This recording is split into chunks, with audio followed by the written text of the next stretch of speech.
Hello students, welcome back to my channel. So today I am going to start chapter 1, more about computers.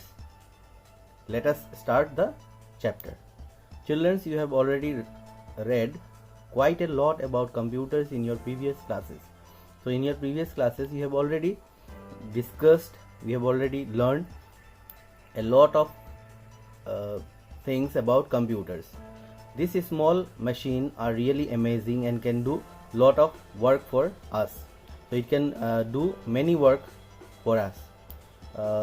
Computers are very fast and accurate too. So the computers, they are not only fast, they are not only very fast, they are accurate too.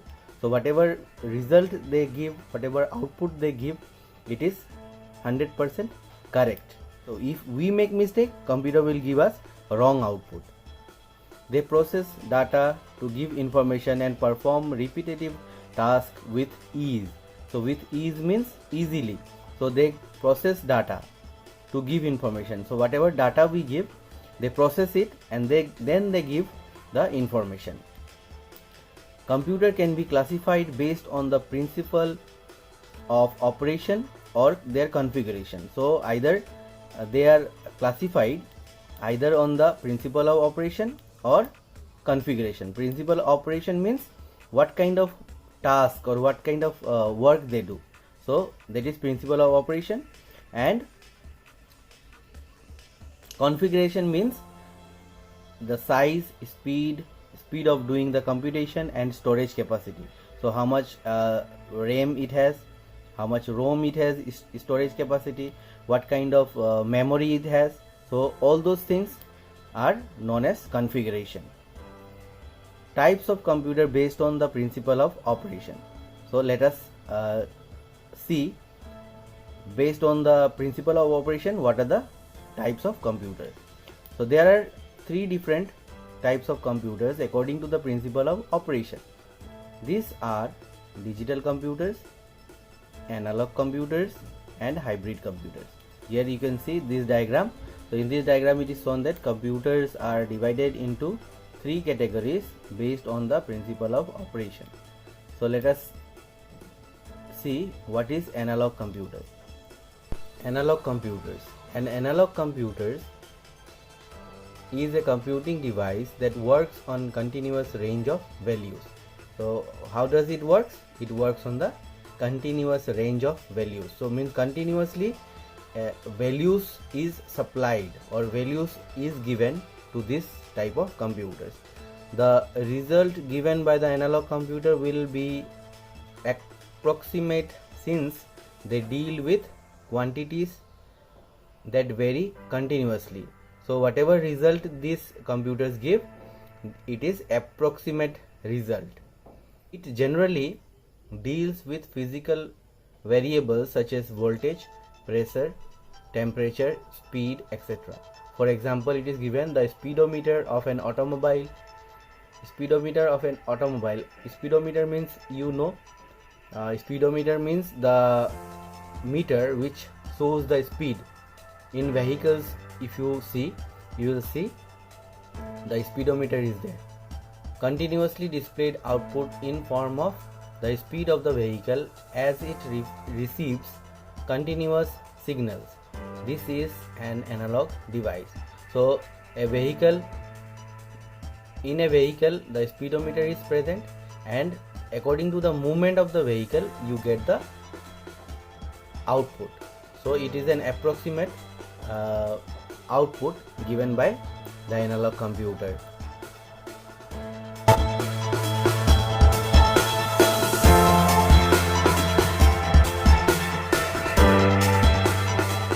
Next we have the digital computers. On the other hand, a digital computer operates on digital data such as numbers. So here it works on continuous range of values. It works on digital data such as numbers. A digital computer is designed using digital circuits in which there are two levels of input and output signals. So it is designed in two levels. input and output signals. Okay, so these two labels are known as 0 and logic 0 and logic 1. So it is logic 0 and logic 1. Digital computers can give more accurate and faster results. So compared to analog computer, digital computers gives us more accurate and fast result. Digital computers are well suited for solving complex problems in engineering and technology. So digital computers are well suited means it is suitable for solving complex problems in engineering and technology. So in engineering and technology field, it is digital computers is used widely. So hence digital computers have an increasing use in the fields of design, research and data processing. Based on the purpose, digital computers can be further classified as general purpose computer, special purpose computer. So based on the purpose, so this digital computer is again subdivided into general purpose computer and special purpose. Now what are these two types? A special purpose computer is one that is built for a specific application. General purpose computers are used for any type of application. So these special purpose computers are built for a specific application. So there is a specific reason or a specific task for this special purpose computers. General purpose computers are used for any type of application. So general purpose is generally for common use, maybe for learning, for maybe designing. So it may be for any common purpose. They store different programs and do the job as per the instructions specified on those programs.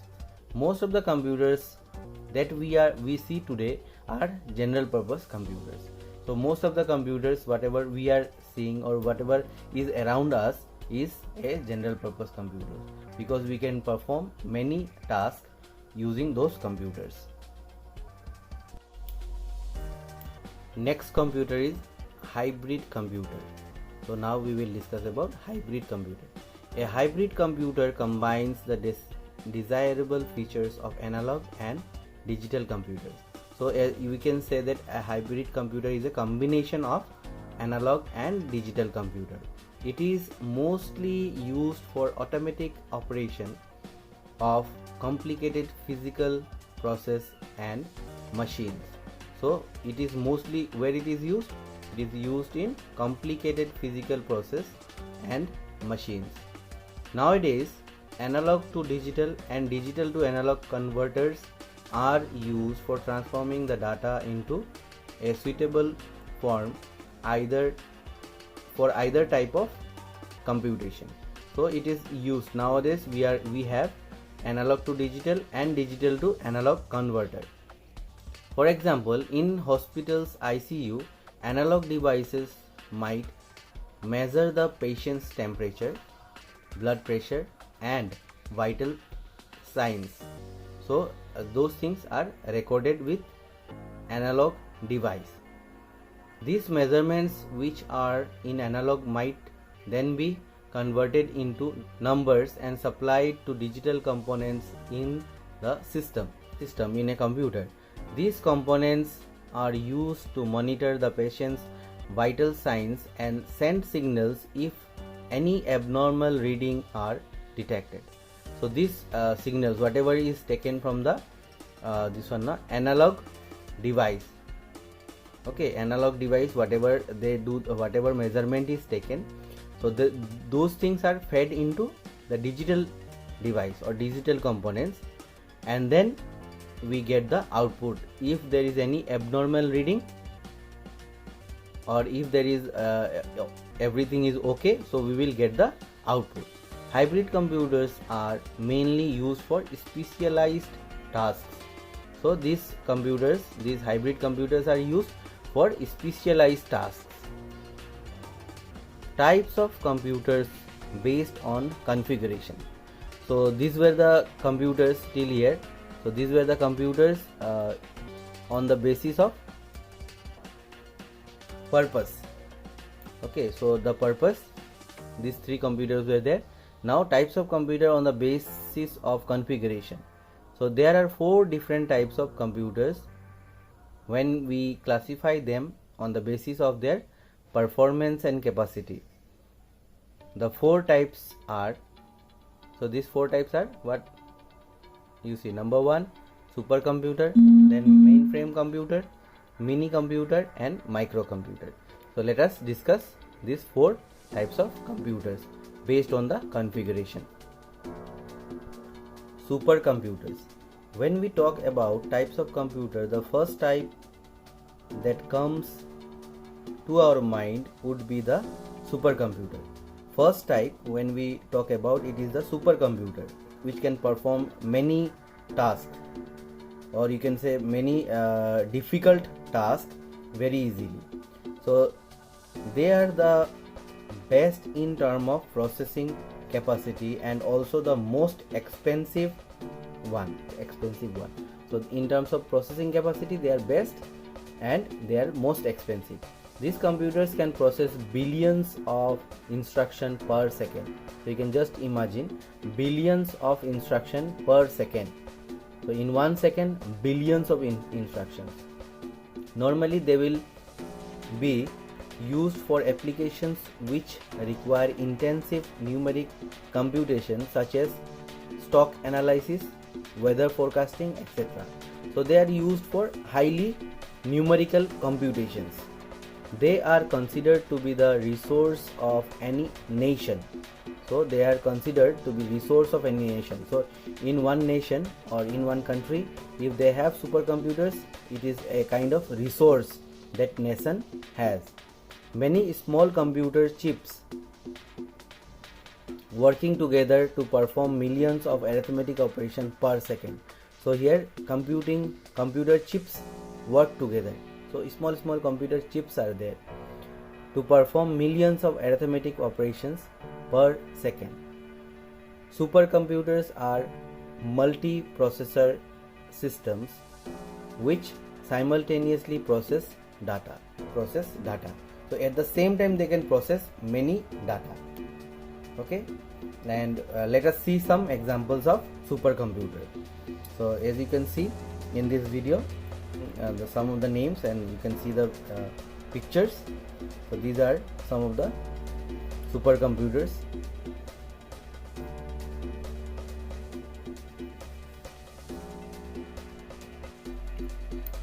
Supercomputers are manufactured by very few companies in the world like Hitachi, Fujitsu, etc. So these are the 2 companies which is given here.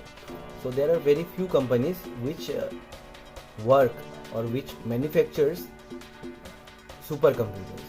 Some famous supercomputers are, so names are given here, you can just go through, these names are here. So Param, you can see, is Asia's largest supercomputer, which was developed by a company called CDAC in Pune. So we have to be proud of this computer. Okay, this supercomputer can perform 100 billion calculations per second. Supercomputers are also used in meteorological offices for weather prediction. So for weather prediction also it is used. So remember, this part you read by yourself. So these things you just go through. Okay, so this part you read by yourself.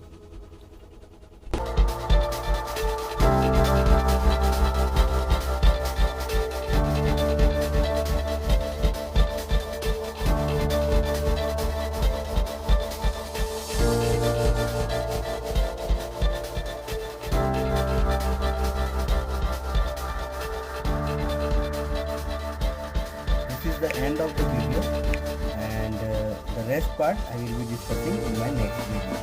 Thank you so much for listening.